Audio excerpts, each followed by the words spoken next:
क्या सुजन आसपास के आए हुए सम्मानित महानुभाव,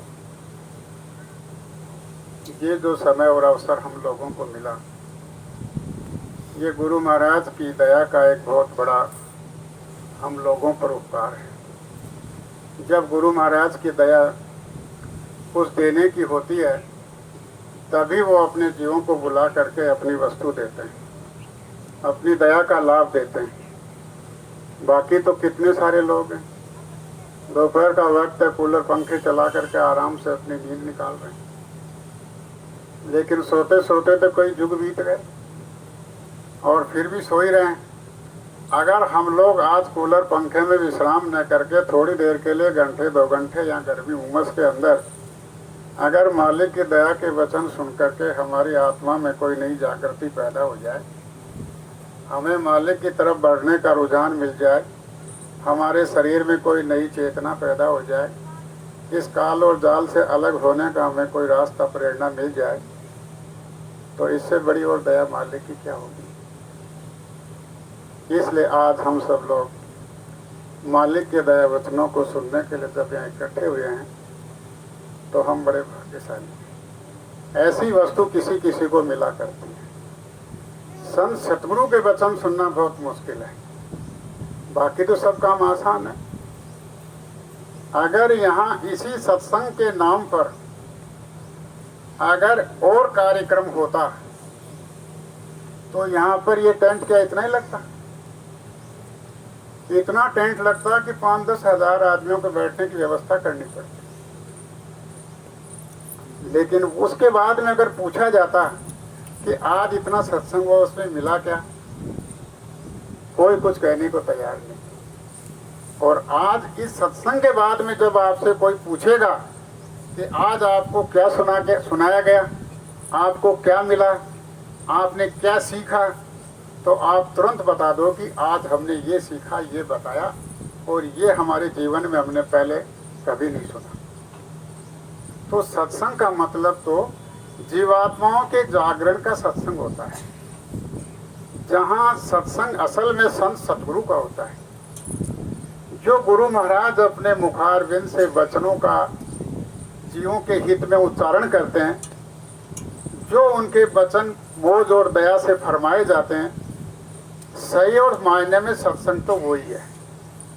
लेकिन अगर उन दया और मौज के फरमाए शब्दों को हम सब लोग बैठ करके अगर याद कर लें उनको, अगर उन वचनों को हम लोग दोहरा लें, तो वो भी उनकी दया सत्संग के बराबर ही मिल जाती है। तो आज ये सत्संग जो हम लोगों को सुनने को मिल रहा है, ये बड़े ऊंचे भाग का सत्संग है। जब हमारे पूर्व जन्मों के बड़े अच्छे पुण्य कर्म जब जीव के इकट्ठे होते हैं और मालिक को जब कोई बड़ी वस्तु देनी होती है, तो उन पुण्य कर्मों का फल ये सत्संग में बैठा करके और आपको बड़ी दया के वचन सुनने को मिलते हैं। जब सत्संग की बात चल रही थी तो विश्वामित्र जी थे और वो तप का काम करते थे, तपस्वी थे वो। और गुरु वशिष्ठ थे, वो अपना ध्यान करते थे। जब दोनों के अंदर ये चर्चा हुई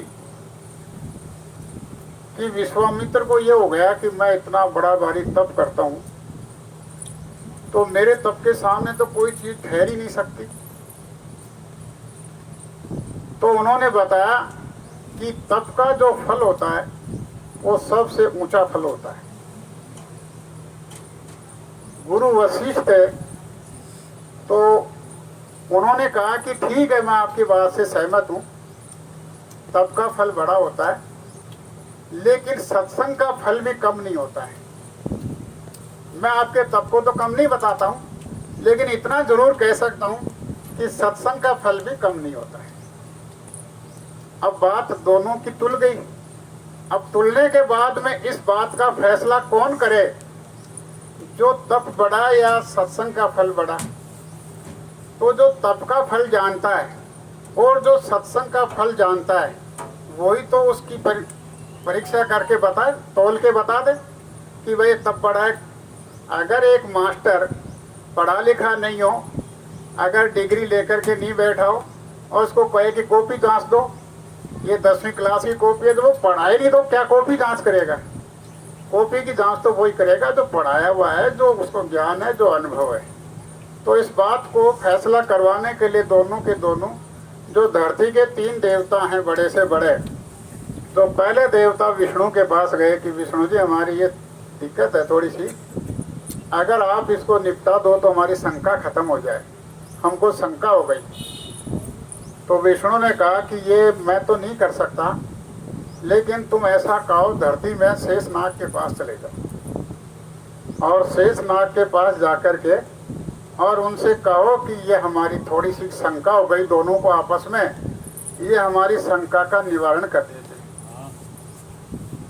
तो शेषनाग ने क्या शंका हो गई?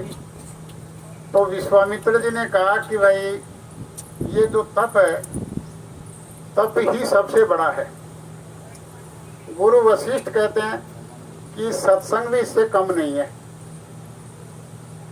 तो फिर बाद में कहा कि ये विश्वामित्र जी आप ठीक कह रहे हो, लेकिन मेरे ऊपर ये धरती का इतना भारी बोझा लदा हुआ है, मैं इतना दबा हुआ हूँ और इस भार की वजह से मैं कोई बात कह नहीं सकता।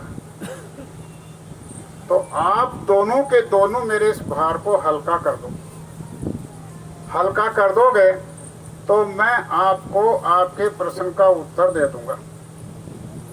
तो विश्वामित्र से कहा गया कि आप अपने जो तप का फल है, उस तप के फल में से आप कितना दान करते हो करो।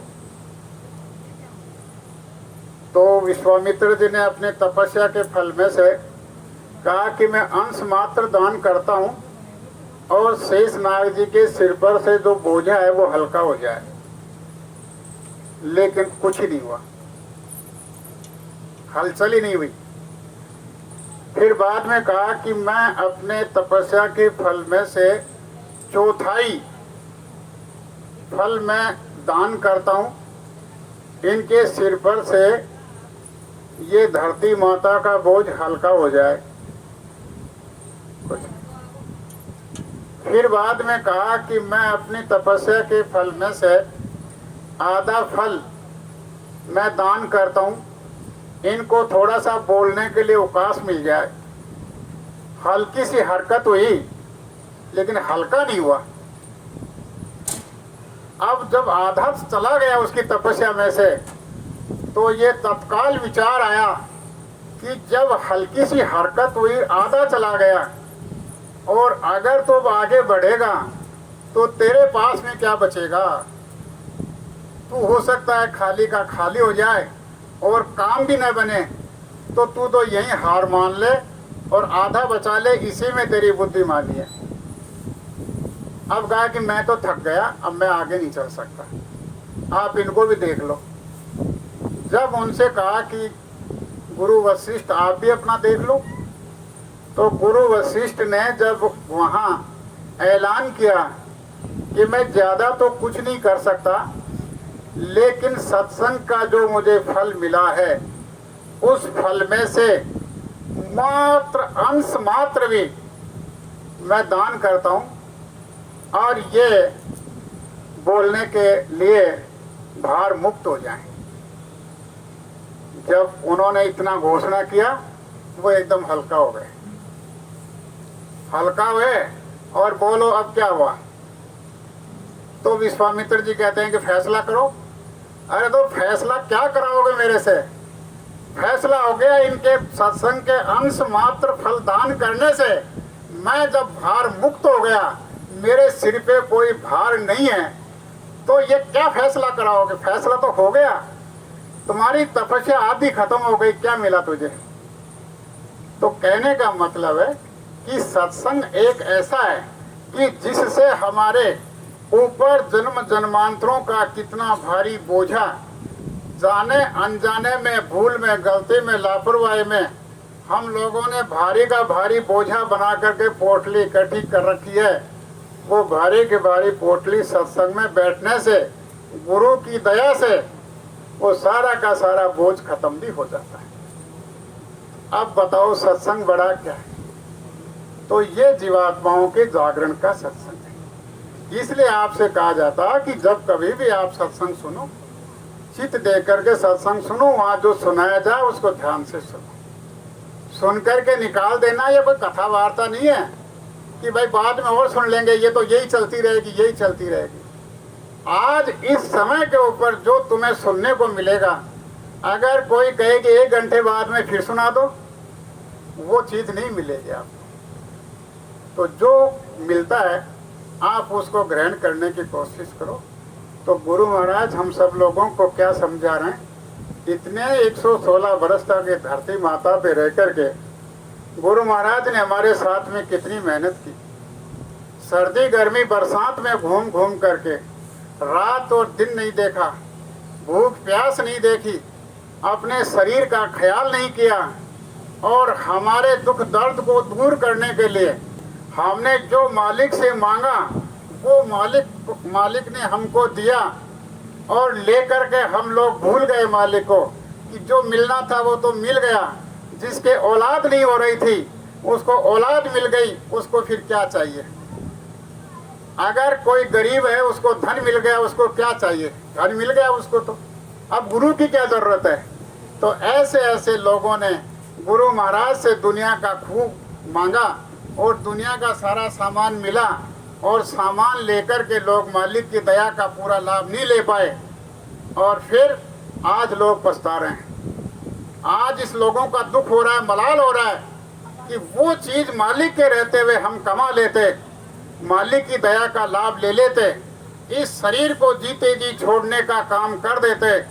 हम ऊपर के ब्रह्मांडों में स्वर्ग बैठूंठ में जाते आते रहते, स्वर्ग की रील देखते रहते, वहाँ ऊपर चेतन लोगों का आनंद लेते रहते, तो आज हमारी कुछ और होती।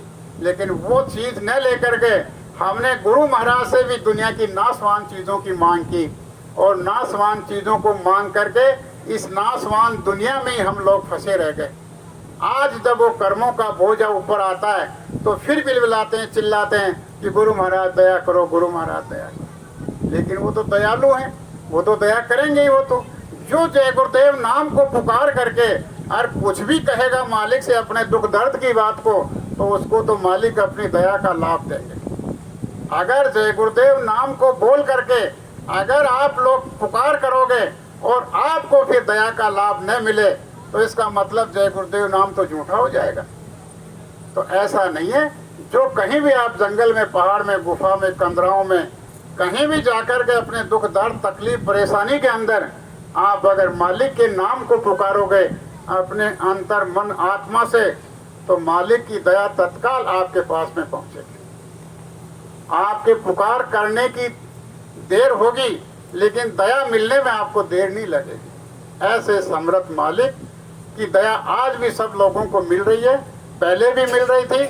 अगर याद करते रहोगे तो आगे भी मालिक की दया ऐसे ही मिलती रहेगी। इन्हीं गुरु महाराज ने हम सबको समझाया कि ये संसार तो एक मुसाफिर खाना है। ये संसार एक मुसाफिर खाना है। यहाँ तो आना और जाना लगा रहता है। हम लोग अपनी आंखों से देख रहे हैं, हमारी आंखों के सामने से लोग जा रहे हैं। हम अपनी आंखों से देख रहे हैं कि हमारी आंखों के सामने परिवार में लोग आ रहे हैं। तो ये आने और जाने का सिलसिला ये बराबर चलता रहेगा, ये कभी खत्म नहीं होगा। लेकिन ये जो संसार क्षण भंगुर है, और गुरु महाराज ने समझाया कि जब जाने वाला यहाँ से जाता है तो आप लोग उसको बड़ी गौर से देखते हो, बड़ी सावधानी से देखते हो। और जब तक डेड बॉडी घर में पड़ी रहती है, सब लोग इधर उधर आजू बाजू में बैठे रहते हैं, चर्चाएं करते रहते हैं। लेकिन जैसे ही डेड बॉडी अर्थी में लाकर के लिटाई जाती है, उस समय के ऊपर सब के सब ऐसे गमगीन हो जाते हैं, इतने गंभीर हो जाते हैं, इतने सोचने लगते हैं, रोने चीखने चिल्लाने लगते हैं और देखते हैं कि ये जा रहा है, ये जा रहा है। और ये भी देख रहे हो कि जो जीवन भर कमाया वो भी यहीं छोड़ करके जा रहा है, वो भी यहीं छोड़ रहा है। शरीर की जाकर के शमशान घाट पर भी तलाश ली जाती है कि कुछ साथ तो नहीं आ गया। वहां पर भी जाकर के पूरा टटोल करके देखते हैं, फिर लकड़ियों पे रख करके आग लगा देते हैं, जला करके एक मुट्ठी राख कर देते हैं। हम लोग अपनी आंखों से देखते हैं। जब बीच का बासा आता है वहां पर 2 मिनट के लिए रुकते हैं, वहां भी लोग देख करके गमगीन हो जाते हैं। क्या था, क्या हो गया, क्या लेके गया, कुछ लेके नहीं गया, सब कुछ रह गया, यहीं के ये रह गया।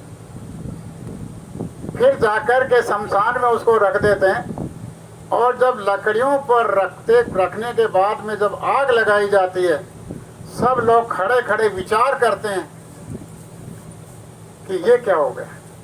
बस ये यात्रा थी, ये मंजिल थी, ये जीवन की खत्म हो गई, समाप्त हो गई, हमेशा हमेशा के लिए खत्म।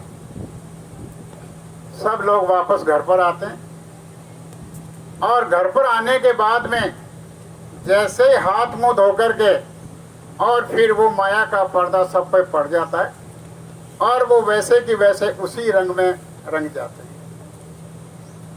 तो अब हम लोगों को ये विचार करना चाहिए, जब हम लोगों को 3 बार उस समय पर ज्ञान हुआ, विचार आया, तो इतना तो सोचना चाहिए कि जब ये कुछ नहीं लेके गया तो क्या हम लेके जाएंगे? हम भी लेके नहीं जाएंगे। तो ये चला गया तो क्या हम नहीं जाएंगे? हम भी जाएंगे। उस समय तो ये विचार आता है कि मौत तो हमारे घर में थोड़ी हुई है, मौत तो पड़ोस के घर में हुई है, तो पड़ोस के घर में वो मरा है। लेकिन हम लोगों का वक्त आएगा तब हमको भी जाना पड़ेगा। इसलिए जाना कहाँ पड़ेगा, विचार तो करना चाहिए। अब वो गया तो कहाँ गया? हम लोगों को इस शरीर में बैठ करके इतना विचार करना चाहिए कि वो कहाँ गया, हमको कहाँ जाना है, और इस शरीर में आने से पहले हम लोग कहाँ थे, और फिर जो जीवन भर उसने कमाया वो सारा का सारा उसका यहाँ का यही रह गया। बड़ी मेहनत से कमाया, चाहे झूठ फ्रेम छल कपड़ से कमाया, किसी भी तरीके से उसने कमाया हो, लेकिन कमाया, कमा करके सारा का सारा यहीं पर रखवा लिया गया। उसका जो शरीर था बेशकीमती अनमोल, वो भी यहीं पर लकड़ियों पर रख करके जला दिया गया। तो सोचो ये क्या है, विचार करो आप लोग। इसको समझने के लिए आपको मनुष्य शरीर मिला है।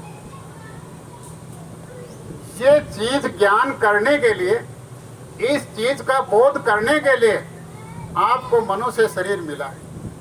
अब सही और सच्ची बात तो आप लोग ये बताओ कि आप लोगों ने इस बारे में अभी तक कुछ सोचा? बोलो सब लोग। भाई आप लोगों ने मौत को भी देखा है, जन्म को भी देखा है, घर में भी मौत देखी है, घर में भी जन्म देखा है, लेकिन आप लोगों ने कभी इस पे विचार किया? या 1 से 2, 2 से 4, लाख से लाख करोड़ यही करते रहे? ये करते रहोगे तो उसमें भी आपका कुछ नहीं है। ये 3 चीजें आपके सामने विचारणीय रखी जा रही हैं, कभी तो सोचो ये बात। या फिर आपने यही सोच लिया कि मनुष्य शरीर का एक ही धर्म है। क्या धर्म है?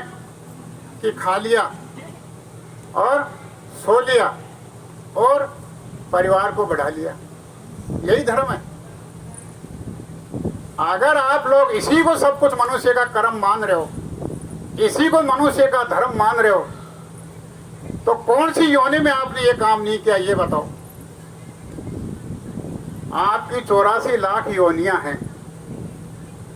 84 लाख योनियों के हर शरीर के अंदर आपको गुजरना पड़ा।